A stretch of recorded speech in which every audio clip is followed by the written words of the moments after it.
राष्ट्रीय विज्ञान दिवस हरिदेव जोशी राजकीय कन्या महाविद्यालय में विज्ञान विभाग और भारतीय ज्ञान परंपरा केंद्र के आलोक में आज मनाया जा रहा है।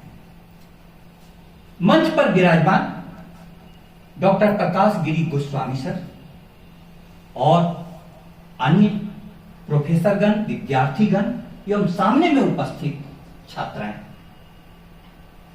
विज्ञान ने आज जीवन के सारे आयामों को इतना प्रभावित कर दिया है कि पूरा विश्व ग्लोबल विलेज बन गया है।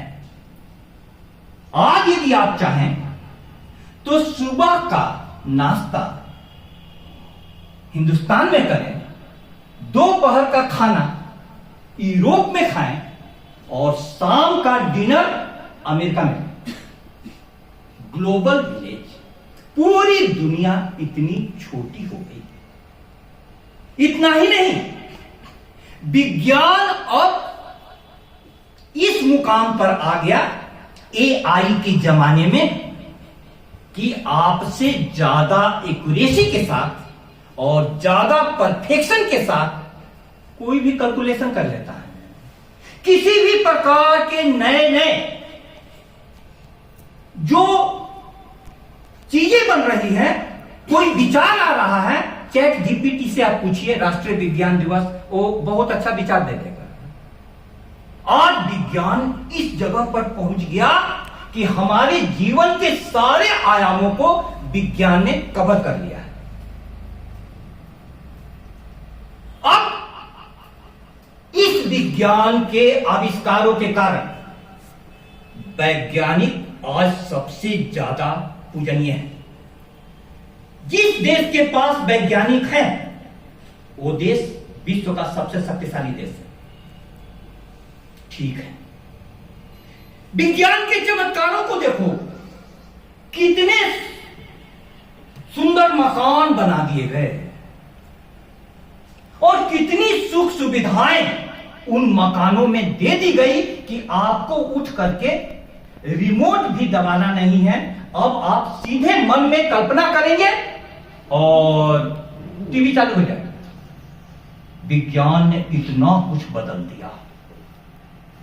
अब सवाल होता है कि दूसरी तरफ आप देखिएगा तो कल के बाद होली आने वाली है। होली कैसा पर्व है? धार्मिक पर्व। अब मैं आपसे पूछता हूं कि धर्म का चारों तरफ आप देखेंगे मंदिरों में भीड़ बढ़ती जा रही है। धार्मिक जुलूसों में नौजवान शरीक होते जा रहे हैं और दूसरी तरफ कॉलेजों के विज्ञान विभाग ही नहीं, सारे विभाग, कला विभाग, वाणिज्य विभाग, विद्यार्थी को तरसने लगे। अब सवाल होता है कि विज्ञान के इस युग में ये जो धार्मिक रुचियां बढ़ती जा रही हैं, धर्म सभाओं में भीड़ बढ़ती जा रही है, वो किस कारण से? विज्ञान ने सब कुछ दे दिया। अमेरिका को इतना शक्तिशाली बना दिया नवोदित राष्ट्र अमेरिका कि उसकी शक्ति इतनी बढ़ गई कि द्वितीय विश्व युद्ध हुआ तो विज्ञान की दी हुई एक शक्ति उसके पास मिल गई, एटम बम। विज्ञान ने पदार्थ को तोड़ा और तोड़ते तोड़ते इस जगह पर पहुंच गया कि इसमें प्रोटॉन है, इलेक्ट्रॉन है, न्यूट्रॉन है और उस पदार्थ के अंदर में प्रोटॉन, इलेक्ट्रॉन, न्यूट्रॉन को देखने पर उनकी गति बदल जाती है। कल्पना करो, तुम बाथरूम में गाना गा रही हो और तुमको पता चले कि तुमको कोई देख रहा है, तुम्हारा गाना शुरू रह सकता है? पूरा बदल जाएगा। इसका मतलब क्या हुआ कि पदार्थ मैटर के सेंस में नहीं है कि उसमें कोई परिवर्तन नहीं हो। यदि हम इसको देखेंगे तो इसमें क्या परिवर्तन होगा, लेकिन आपको देख रहे हैं तो आप इसको देख रही हैं, दोनों एक दूसरे को परिवर्तित कर रहे हैं, प्रभावित कर रहे हैं। इतनी बात पता चल गई। विज्ञान जैसे जैसे आगे बढ़ा, इस जीवन में पहले माना जाता था कि दो चीजें हैं, एक जड़ मैटर, ठीक है, मैटर। हमारा शरीर जो है मैटर है, पदार्थ है, मैटर है। इसमें क्या है? बाबा तुलसीदास कहते हैं, क्षितिजल पावक गगन समीरा पंच रचित यह अधम शरीरा। विज्ञान कहता है कि इस शरीर में आग है, पानी है, मिट्टी है, हवा है। शायर कहता है आग है, पानी है, मिट्टी है, हवा है मुझ में, फिर मानना पड़ता है खुदा है मुझ में। जैसे सारे मौसम कहीं एक जगह मिल जाए, क्या बताऊं आजकल जो फजा है मुझ में। इस शरीर में आप देखोगे आग है, आपको पता चलता है। भूख लगती है तो क्या लगता है, किसी को भी खा जाओ। वो किसके कारण? जठराग्नि के कारण। किसी से ईर्ष्या होती है तो पूरे चेहरे का रंग आपका काला पड़ जाता है। किस कारण से? ईर्ष्याग्नि के कारण। बहुत आग है। एक गाना पॉपुलर हुआ था, बीड़ी जला ले जिगर से पिया, जिगर में बड़ी आग है, आग है, आग है। अब देखो, ये आप देख रहे हैं आग है। इसी प्रकार से हमारे शरीर में आप देखेंगे मिट्टी है, थोड़ा पसीना है, आप ऐसे कीजिए, उसको कीजिए तो मिट्टी आ जाएगी। विज्ञान में इस शरीर से, अब आपसे पूछना चाहता हूं, अभी कुछ 20 तारीख को डॉक्टर गोपी कृष्ण, श्री गोपी कृष्ण भट्ट जी का निधन हुआ। उनका वीडियो मेरे पास है। लास्ट समय में वे किताब पढ़ रहे हैं और पढ़ते पढ़ते अचानक कुछ निकल गया, वे गिर गए। क्या निकल गया? प्राण।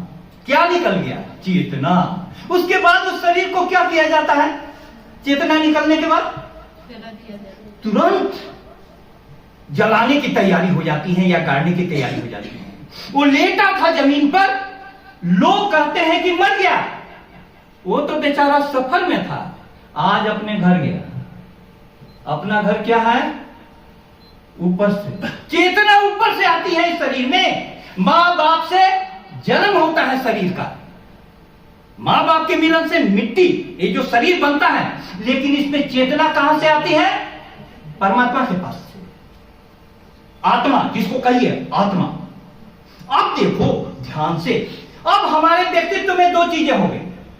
एक हो गई शरीर जड़ और दूसरी हो गई चेतना। शरीर की कितनी भी हम सुरक्षा कर लें, विज्ञान का, पहले भारत जब स्वतंत्र हुआ था तो मनुष्य की औसत आयु कितनी थी? 30-32। 10 बच्चे पैदा होते थे, उसमें से 9 मर जाते थे। आज विज्ञान ने क्या किया? 10 में से एक भी बच्चा नहीं मर सकता है। सवाल उठता है। और आज आयु भारत की ही 70 हो गई। विदेशों में तो कुछ लोग 80-90 की उम्र में एक आंदोलन चला रहे हैं। सर, कौन सा आंदोलन? यूथनेसिया का आंदोलन। मुझको मरने का अधिकार दो, और मैं जीते जीते उग गया। अब बताओ, कोई मानता है कि मरने का अधिकार दो? लेकिन आज लोग, कितने लोग मर नहीं जाते हैं सुसाइड कर करके? सुसाइड बढ़ते जा रहा है। सुप्रीम कोर्ट का निर्देश आया है कॉलेज के पास, उसमें विद्यार्थियों में बढ़ती हुई आत्महत्या को रोकने के लिए कदम उठाने की बात कही गई है। विद्यार्थियों, अब मैं तुम्हें कहना चाहता हूं यह कि विज्ञान ने हमारे बाहरी जीवन को सुख सुविधाओं से भर दिया, समृद्धि दे दी विज्ञान ने। पहले हम पैदल चलते थे, बैलगाड़ी आई, उसके बाद साइकिल आया, मोटरसाइकिल आई, कार आया, अब कार की दुनिया से भी अलग हेलीकॉप्टर और जेट इतने तेजी से कि तुरंत कहीं भी विश्व में चले जाए। इतनी गति बढ़ा दी विज्ञान ने, इतना ज्यादा अमेरिका में समृद्धि बढ़ गई कि वहां पर लोग भूख से नहीं मरते हैं, ज्यादा लोग ज्यादा खाना खाने से मरते हैं। अमेरिका में ओबेसिटी इतनी बड़ी बीमारी हो गई, इतना समृद्ध। लेकिन अमेरिका में जानती हो, शरीर के डॉक्टर अब कम मिलेंगे। किस चीज के डॉक्टर अब ज्यादा होने लगे? मन के, मेंटल डॉक्टर, मेंटल केयर सबसे बड़ा हो गया। मैं कहना ये चाहता हूं, राष्ट्रीय विज्ञान दिवस के दिन आप विज्ञान की महत्ता को जानें। विज्ञान की शुरुआत किससे होती है? प्रश्न पूछने से। वैज्ञानिकों ने प्रश्न पूछा कि बिजली क्यों चमकती है, क्या है इसमें? पदार्थ को तोड़ते गए और एटम को तोड़ करके प्रोटॉन, इलेक्ट्रॉन, न्यूट्रॉन पाया तो क्या मिला? Atom bomb. इतना शक्तिशाली कि द्वितीय विश्व युद्ध में अमेरिका के राष्ट्रपति ट्रूमैन ने जापान के हिरोशिमा और नागासाकी पर बम को गिराने का आदेश दिया। क्षण मात्र में लाखों लोग मर गए। हिरोशिमा, नागासाकी, 1945, 1 अगस्त। अब देखो, आपको विज्ञान के बिना हमारा जीवन रोटियों के अभाव में, खाना के अभाव में मर जाएगा, नहीं चल सकता। भारत में अनाजों की कमी थी, लेकिन जब से हरित क्रांति हुई, उन अनाजों के कारण इतना विशेष उत्पादन हुआ कि जो भारत अनाजों के लिए तरसता था, भारत के प्रधानमंत्री लाल बहादुर शास्त्री एक दिन उपवास करने का सबको कहते थे, वही भारत अनाजों का एक्सपोर्ट करने लगा विज्ञान के कारण। लेकिन विद्यार्थियों, आज एक दूसरी चुनौती हमारे सामने में आई है। विज्ञान जितना बढ़ता जा रहा है, तुम देखो अभी पूरे विश्व के हालात, अमेरिका, रूस, चाइना, ईरान, इजराइल सारे युद्ध में लिप्त हैं। और उन युद्धों के कारण हमारी स्थिति क्या है? पूरा विश्व संकट में है। विज्ञान ने ऐसे ऐसे खतरनाक बम बना दिए हैं कि इस पूरी धरती को 7 बार कम से कम नष्ट किया जा सकता है। अरे एक ही बार मार दो हमको, उसके बाद मारने की जरूरत क्या है? लेकिन इतना से नहीं, 7 बार मारो। ये विज्ञान। अब ऐसे समय में क्या धर्म की जरूरत नहीं है? प्यारे विद्यार्थियों, मैं पूछना चाहता हूं, धर्म क्या करता है? अब होली आएगी, होली क्या करेगा? हाँ, क्या करेगा होली? होली के दिन दिल खिल जाते हैं, रंगों में रंग मिल जाते हैं, सब रंग मिल जाएगा, सब रंग मिल जाएगा। होली कितनी दूरियां घटा देती है, सबको लगा दो। बच्चे तो सब पर रंग फेंकते रहते हैं, लेकिन इस होली के दौरान हम कुछ ऐसे काम करेंगे जिसको विज्ञान बोलता है कि आप महापाप कर रहे हैं। कौन सा काम? होलिका जलाएंगे। होलिका में क्या करते हैं? सारे देखना, हर मोड़ पर लकड़ियों का गट्ठर जमा कर दिया जाता है, उसमें जला दिया जाता है। और क्यों? क्योंकि परंपरा में है। प्रहलाद को लेकर के होलिका बैठी, होलिका जल गई, प्रहलाद बच गया। लेकिन आज भी हम लकड़ियों को जला रहे हैं। आज क्या दुनिया लकड़ियां जलाने के लायक है? अरे दिल्ली, राजधानी दिल्ली की हवा इतनी प्रदूषित हो चुकी है कि लोग सांसों के लिए तरस रहे हैं। तो पर भी हम इसको करेंगे? विज्ञान रोकेगा कि नहीं? तुम रंग लगाते हो, विज्ञान बताएगा कि कौन सा रंग चमड़े के लिए खतरनाक है, ये विज्ञान बताएगा। लेकिन प्यारे विद्यार्थियों, अब आपको एक छोटी सी कहानी सुनाऊं, उससे आपको पता चलेगा विज्ञान के साथ धर्म का भी कितना महत्व है। कहानी ध्यान से सुनिएगा। जंगल में आग लगी, एक अंधा व्यक्ति था, उसको दिखाई नहीं देता था, और उसका दोस्त एक लंगड़ा था। दोनों झगड़ रहे थे। ज्यों ही आग लगी, त्यों ही अंधे ने लंगड़े को कहा कि तुम मेरे कंधे पर बैठ जा और तू मेरे को बताता चल कि आग से कैसे बचा जाएगा। अंधे के कंधे पर लंगड़ा बैठ गया। लंगड़ा चल नहीं सकता था और अंधा देख नहीं सकता था, लेकिन जब अंधे के कंधे पर लंगड़ा बैठ गया तो उसको बताता गया और जंगल की आग से दोनों बच गए। ये कहानी कहना क्या चाहती है? इस पूरे जगत और जीवन में आग लगी हुई है। आइंस्टीन का कथन है, विज्ञान धर्म के बिना अंधा है। Science is blind without religion, और धर्म विज्ञान के बिना लंगड़ा है। क्योंकि तुमने वैज्ञानिक चेतना नहीं होगी तो हम लोग दिवाली कैसे बनाते हैं? करोड़ों अरबों के पटाखे फोड़ कर करके पूरे जगत की हवा को प्रदूषित कर देते हैं। ये जरूरत है विज्ञान की भी, धर्म की भी। हम कितना भी अच्छा मकान बना लें, विज्ञान की इंजीनियरिंग ने अच्छे मकान बना दिए, डॉक्टरों ने उम्र बढ़ा दी, अब आराम से लोग 90 बरस तक जी रहे हैं। लेकिन यहां पर मैं संस्कृत का एक श्लोक आपके ध्यान में लाऊं। अविद्या मृत्युम तीर्त्वा, अविद्या से सिर्फ तुम मृत्यु को पार कर पाओगे, जीवन को लंबा कर पाओगे। अविद्या है इसको, विज्ञान को हमारी संस्कृति ने अविद्या कहा है। आश्चर्य कीजिएगा, विज्ञान अविद्या, हां, क्योंकि इससे जीवन लंबा हो सकता है। तो विद्या किसको कहा? विद्या अमृतम अश्नुते, विद्या से अमृत की प्राप्ति होती है, जिससे तुम्हारा जीवन आनंद से भर जाए, वो विद्या। अब आई बात समझ में? जीवन आनंद से भर जाए। जीवन आनंद से कैसे भरेगा? प्रेम चाहिए, जीवन में प्रेम चाहिए। विज्ञान के पास ऐसी कोई औषधि नहीं है कि वो तुमको प्रेम पैदा कर सके। विज्ञान ने ये तो पैदा किया। देखो, विज्ञान हिंदू का अलग, मुसलमान का अलग, सिख का अलग, ईसाई का अलग नहीं होता। सबका विज्ञान एक है कि नहीं है? है कि नहीं? सार्वभौमिक विज्ञान है।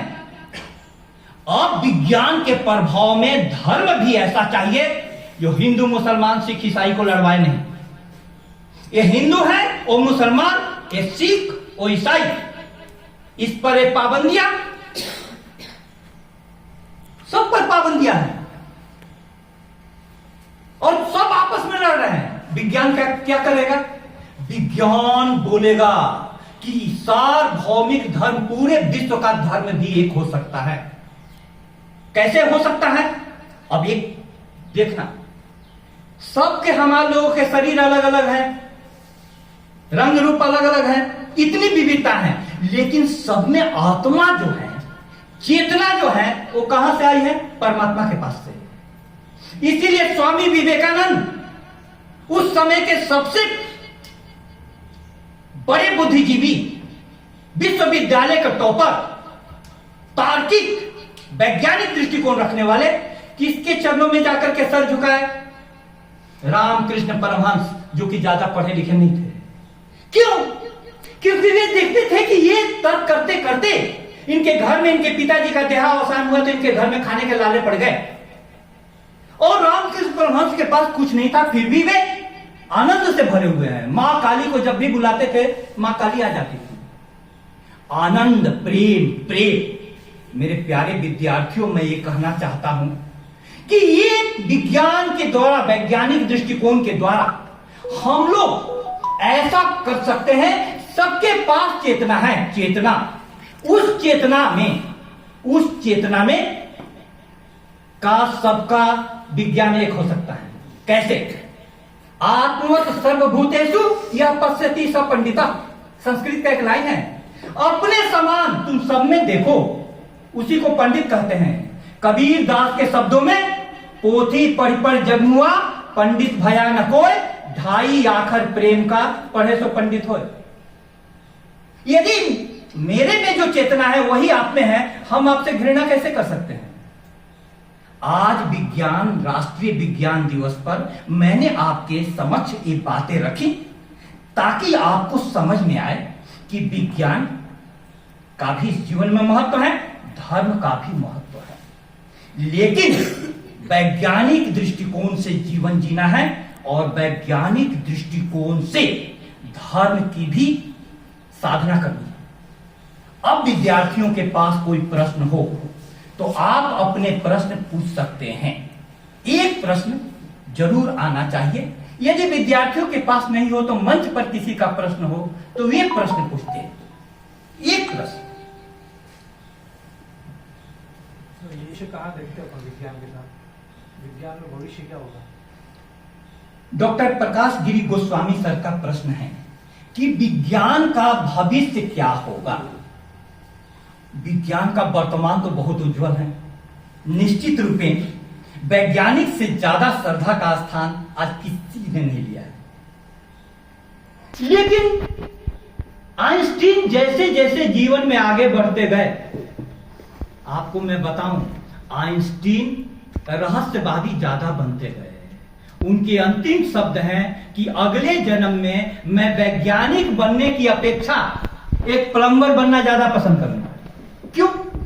क्योंकि विज्ञान जो है पदार्थों के साथ अन्वेषण करता है। किसका? पदार्थ के सत्य की खोज विज्ञान करता है। वही विज्ञान जब आगे बढ़ रहा है तो देखा कि महत्वपूर्ण सर मोड़, विज्ञान अब देख रहा है कि मैटर नहीं है, वो तरंग है। अब विज्ञान महावीर के करीब पहुंच जाएगा। महावीर ने 250 ईस्वी पूर्व, 2500 ईस्वी पूर्व में कहा था कि पत्थर में, पाषाण में और भगवान में अंतर नहीं है। पाषाण सोई हुई चेतना है और भगवान जागी हुई चेतना है। पाषाण में भी यदि चेतना जागृत होते जाए, प्रोटॉन इलेक्ट्रॉन न्यूट्रॉन तो वहां भी है, उसमें भी अब इसी बात को अभी के समय में स्वामी विवेकानंद ने कहा था, छोटे से छोटे जीव अमीबा और बड़े से बड़े पुरुष महात्मा बुद्ध में अंतर सिर्फ अज्ञान की परतों का है। आप अज्ञान की परतें हटाते जाइए, आपका ज्ञान का विस्फोट होता जाएगा। इसलिए जो व्यक्ति ऊंचाई पर पहुंचता है, वैज्ञानिक हो चाहे धार्मिक संत हो, उनका सत्य यह है, सब में तेरा रूप समाया, कौन है अपना कौन पराया। सब में उसी का रूप है, कौन अपना है कौन पराया है। इस प्रकार से समृद्धि, एक छोटी सी कहानी सुना दूं, उसके साथ अपनी बात मैं समाप्त करता हूं। यूनान का राजा बीमार पड़ा, मरने के करीब, किसी भी दवा से ठीक नहीं हो रहा था। एक फकीर आया, बोला कि अरे ऐसी बात नहीं, इसको कोई रोग नहीं है। इस व्यक्ति को सिर्फ एक ऐसे आदमी का कोट पहना दो जो समृद्ध भी हो और शांत भी हो। तुरंत लोगों ने कहा कि हम भी अपना कोट दे देंगे राजा के लिए, समृद्धि तो है। लेकिन पता चला कि शांति नहीं। अब शांत आदमी की खोज में लोग निकले तो कहानी कहती है कि एक किनारे पर, नदी के किनारे शाम में एक फकीर गाता हुआ आवाज सुनाई पड़ी। इतनी मधुर आवाज, लोग गए, आनंद की बारिश हो रही थी। लोगों ने टॉर्च जलाया तो देखा कि नंगा है। शांति तो थी, समृद्धि नहीं थी। आज भारत को जरूरत है शांति की भी, समृद्धि की भी। यह विश्व पूरा समृद्ध हो लेकिन उसके साथ साथ शांत भी हो। हरदेव जोशी राजकीय कन्या महाविद्यालय का यह व्याख्यान इस मामले में एक पथ प्रदर्शक बन सकता है। आपको बहुत बहुत धन्यवाद।